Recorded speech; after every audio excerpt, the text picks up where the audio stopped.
آپ نے کاروبار میں دیکھا ہوگا کہ لوگ جو ہے نا ایک دوسرے کے ساتھ جب بھی کوئی ڈیل کرتے ہیں نا تو اس کا ایک ایگریمنٹ کرتے ہیں، کانٹریکٹ کرتے ہیں، ایک اس کے جو ہے نا معاہدہ لکھا جاتا ہے، اور اس معاہدے میں ایگریمنٹ میں سارے ٹرمز اینڈ کنڈیشنز لکھی ہوئی ہوتی ہیں۔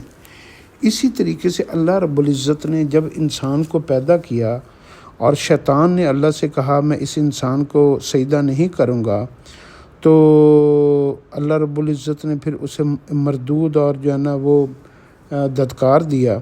تو شیطان نے اللہ سے اپنی بات کو ثابت کرنے کے لیے ایک معاہدہ کیا۔ پہلے شیطان نے کہا کہ اے اللہ، مجھے اگر آپ یہ طاقتیں دے دیں نا کہ میں اس کے خون میں چلا جاؤں، میں اس کی رگوں میں چلا جاؤں، میں اس کی سوچوں میں چلا جاؤں، میں اس کے دماغ میں چلا جاؤں، میرے بچے اتنے پیدا ہوں وہ کبھی مرے نہ، مجھے یہ طاقت مل جائے، یہ طاقت مل جائے، یہ طاقت مل جائے۔ اب مقابلہ تو وہ اللہ سے کر رہا تھا، اور اللہ رب العزت اپنے دشمن اس سے کوئی مقابلے کے اوپر اتر آئے اور وہ اس سے کچھ مانگے تو اللہ اس کو وہ طاقت نہ دے، تو پھر وہ کل کو یہ کہے گا کہ اگر اللہ اگر یہ طاقت تو مجھے دے دیتا نا تو پھر میں تیرے انسان کو ضرور گمراہ کرتا۔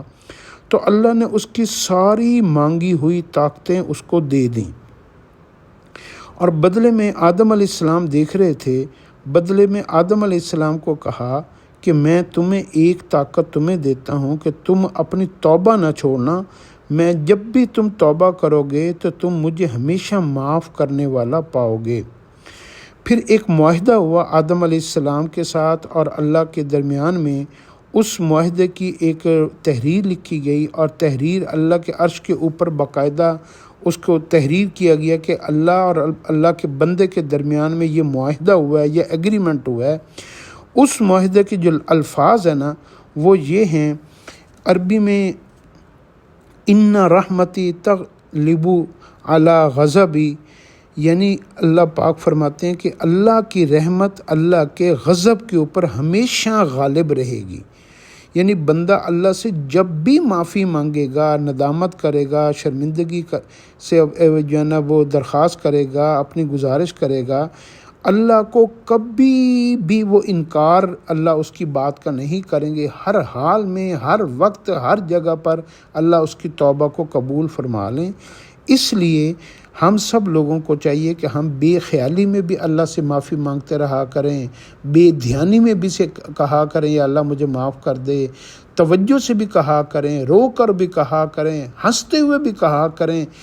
کوئی بھی چھوٹی سی غلطی ہو جائے تو آپ یہ کہنا کبھی نہ بھولیں یا اللہ میری توبہ مجھے معاف فرما دے۔ یہ آپ نے الفاظ اپنی زندگی سے نہیں نکالنے۔ آپ یاد رکھیے گا کہ آپ شیطان کی اتنی بڑی بڑی محنت کے اوپر کئی راتوں کی، دنوں کی محنت کے اوپر پانی پھیر دیتے ہیں۔ جب آپ ایک دفعہ کہتے ہیں یا اللہ میری توبہ مجھے معاف کر دے، اللہ ساری شیطان کی محنت کے اوپر پانی پھیر کر آپ کو معاف کر دیتا ہے۔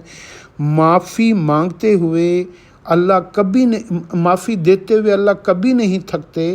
ہم لوگ گناہ کرتے کرتے تھک جائیں گے، اگر معافی مانگتے رہیں گے تو اللہ معاف کرتے ہوئے اللہ تھکن سے پاک ہیں۔ اس لیے اس معاہدے کو آپ نے ذہن میں رکھنا ہے۔ اللہ اپنے معاہدے کی پاسداری کرنے کے لیے تیار ہے۔